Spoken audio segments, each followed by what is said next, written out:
Sujetos de la educación primaria. Los coristas. Película basada en un hecho verídico que transcurrió en Francia, en el año 1949, a fines de la Segunda Guerra Mundial, atravesadas por conflictos socioculturales y económicos, a consecuencia que niños y adolescentes quedaron huérfanos, abandonados y con problemas de conducta. Por lo tanto, un maestro se empeña a crear un coro en el internado para sus estudiantes, que tienen entre 8 a 13 años, para cambiar sus vidas. El estudiante es un sujeto, no un objeto. Como se observa en la película, Clement Mateu, el nuevo supervisor del internado, es un profesor de música apasionado y comprometido con sus prácticas de enseñanza. No solo se limita a dar su clase, sino que va más allá, interesándose por sus alumnos y por su bienestar.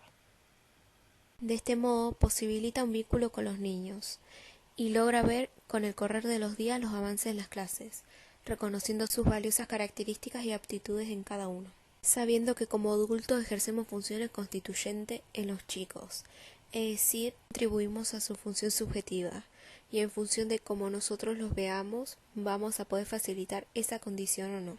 Destacamos en el fin cómo Mateu fortalece la construcción subjetiva de los estudiantes, en donde ellos descubren que son buenos en la música y que están en una alternativa excelente para aprender a convivir sus conocimientos o trabajar en equipo.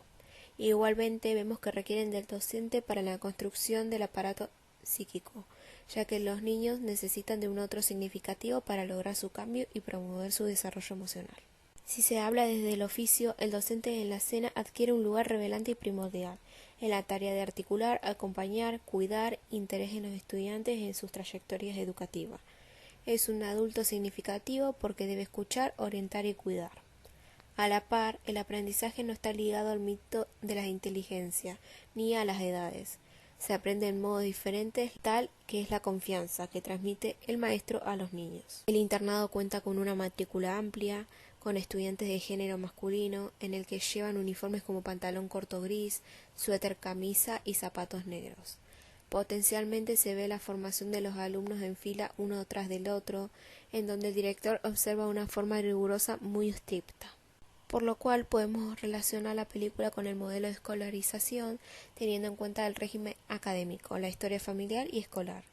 El formato escolar adoptó modalidades muy específicas de procesar la niñez o de promover condiciones para el aprendizaje, como la simultaneidad áulica y sistemática, la organización de las clases en las que el docente enseña los contenidos de manera simultánea al grupo de alumnos, en el cual pareciera que la práctica se dirige a todos por igual, pero no todos los niños son iguales.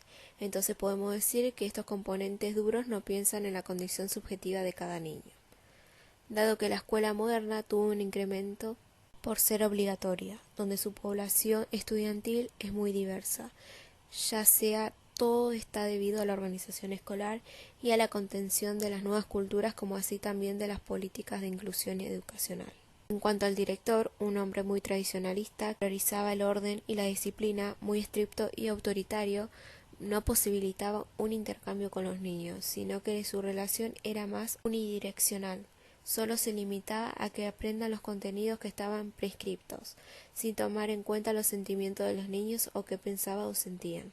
Su método era de acción-reacción. Ante una situación, desobediencia, rebeldía, los golpeaba y los castigaba con un trabajo comunitario. Bajo esa jefatura autoritaria, el resto del personal no mostraba calor humano, ni trataban a los niños con un espíritu pedagógico, excepto el amable Macense, un viejo auxiliar que también cumplía como enfermero, vigilante, jardinero y etc. Un término importante a resaltar son las infancias. Si bien antes pensábamos que éstas eran una etapa única de inocencia pura, en este momento podemos decir que son todas diversas, que es una construcción histórica en donde la escolarización de masas le dio ese carácter de dependencia para con el adulto. En este caso, el rol de los estudiantes y en la que cada época le imprime características particulares a los sujetos, que son múltiples las experiencias, desde la clase social, la educación, el lugar de pertenencia, son todas diferentes. Si bien este concepto varía según el contexto histórico, podemos decir que hoy hablamos de múltiples infancias.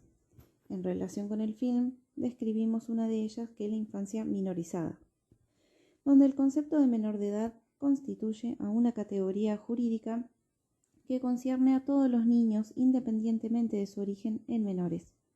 Entonces, en el marco de las teorías de la minoridad, protección y castigo, podemos decir que son uno.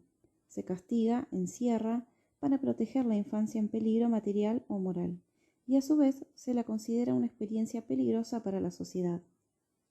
Existen prácticas de minorización en las que los sujetos son excluidos de la sociedad, dejándolos como un resto e institucionalizando sus vidas por medio de instituciones escolares. Niños en condiciones de indigentes, abusados o delincuentes, entre otros, son llevados a instituciones del encierro, para que puedan tener una reinserción a la sociedad.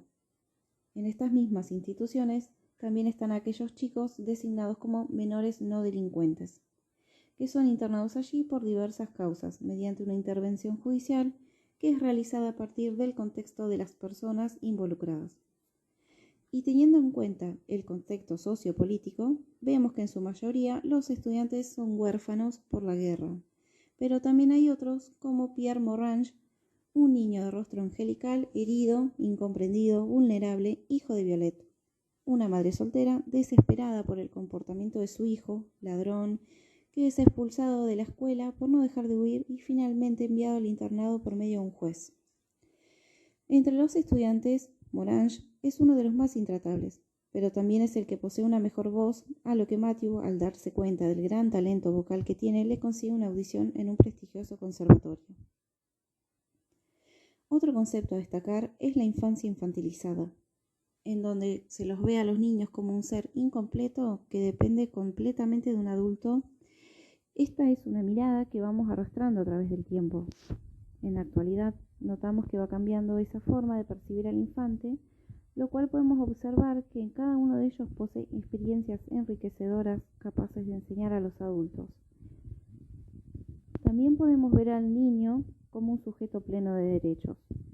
Pepinot, otro de los protagonistas, es un niño de 7 años, huérfano, perdido, temeroso, no escucha, no se integra, no aprende.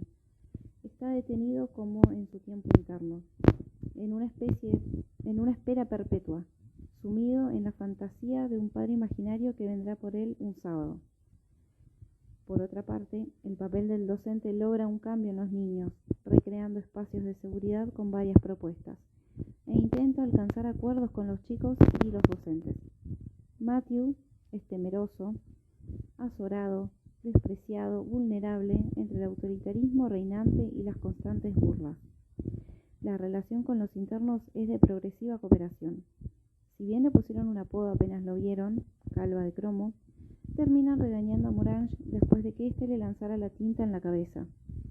Se infiere entonces que, a la larga, su dedicación y su actitud comprensiva despertaban reciprocidad en ellos, pero no es cómplice y resiste, mientras que intenta alcanzar acuerdos con los niños y adultos.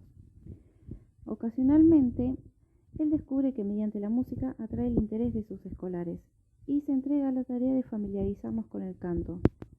De más aspecto interesante del método de Matthew es la inclusión de la diversidad funcional, como es el caso de uno de los chicos que aún no llega al nivel del proyecto en el cual trabajan. A pesar de ello, igual se incluye como colaborador efectivo en donde motiva grandemente al niño. El temor es otra de las herramientas que para las autoridades del reformatorio se creen que son útiles al momento de la educación. En imponerse ante los menores con amenazas y abusos de poder, intentando generar en ellos terror a infringir las reglas, por lo cual esto solamente provoca que ninguno pueda tener una pizca de respeto por cualquier tipo de autoridad. Por lo tanto, Matthew utiliza como instrumento de control el diálogo, en el que se ve reflejado en la película en la ocasión que descubre quién le tiró la piedra al celador, y en vez de entregar al niño a la disciplina del establecimiento, recurre a hablar y acordar con el niño, lo cual él implica un castigo que consistirá en trabajar como enfermero para el celador herido, como cuando observamos en una clase que les hace sacar una hoja y que escriban lo que les gustaría hacer cuando sean grandes. Él lo hace para que puedan conocerlo más y se establezca una relación de confianza. Por tal motivo, los castigos que dicta el profesor son la intención de enseñar al alumno que lo que hizo está mal y no debe repetirlo.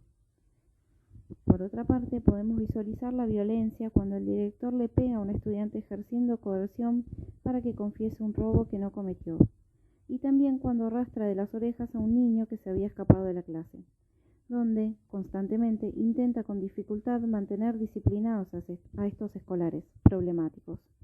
A través de estas imposiciones, donde observamos que no se refrenan o corrigen los malos comportamientos de los internos, sino todo lo contrario, buscan la habilidad para seguir con sus conductas pero sin ser atrapados. Esto aprovecha para sembrar más rencor, opacar los sueños, expectativas e intereses de los niños allí internados. Por eso mismo, lo que hace genera desorden, agresión, insultos, malos tratos, baja autoestima y desmotivación en estos niños, donde no se da importancia a las relaciones humanas, sino que los chicos no tienen derecho de juzgar ni cuestionar. En la transmisión de saberes no solo importa el contenido, sino también el acto de reconocimiento que hace el adulto del niño. En ese acto, la autoridad pedagógica aprueba que un niño ocupe un lugar en esa historia. Pero la diferencia estaría planteada en ese acto que se realiza con fuerza manipuladora, pretensiones de adoctrinamiento o con el propósito de ceder lo mejor que tiene en sus manos para que libremente ellos puedan recrear la cultura por su propia subjetividad al mismo tiempo. Por eso mismo relacionamos con una escena en la que Matthew llega al aula su primer día y le pide a un estudiante que se quede a cargo de la clase por unos minutos. Y él no lo hace, al contrario, crea un retrato del profesor burlándose de él. En este sentido, nos remite al término obediencia dependiente, que es identificar lo que el docente quiere para hacer justamente lo contrario. Podemos decir que desde hace tiempo dicha autoridad ya está en juego, y en la actualidad sabemos que la escuela fue perdiendo el lugar de formadora de identidad, además las relaciones de poder en respetar al otro por ser adulto. Por ello, la autoridad que el docente pretende tener debe ser adquirida, producida y construida día a día, en donde se logre mediante el respeto, el reconocimiento del otro, por medio del conocimiento no solo de los saberes que el alumno requiere, sino también por la noción de saber cómo se sienten, cuáles son sus anhelos, su entorno, sus preferencias, por medio de la comunicación.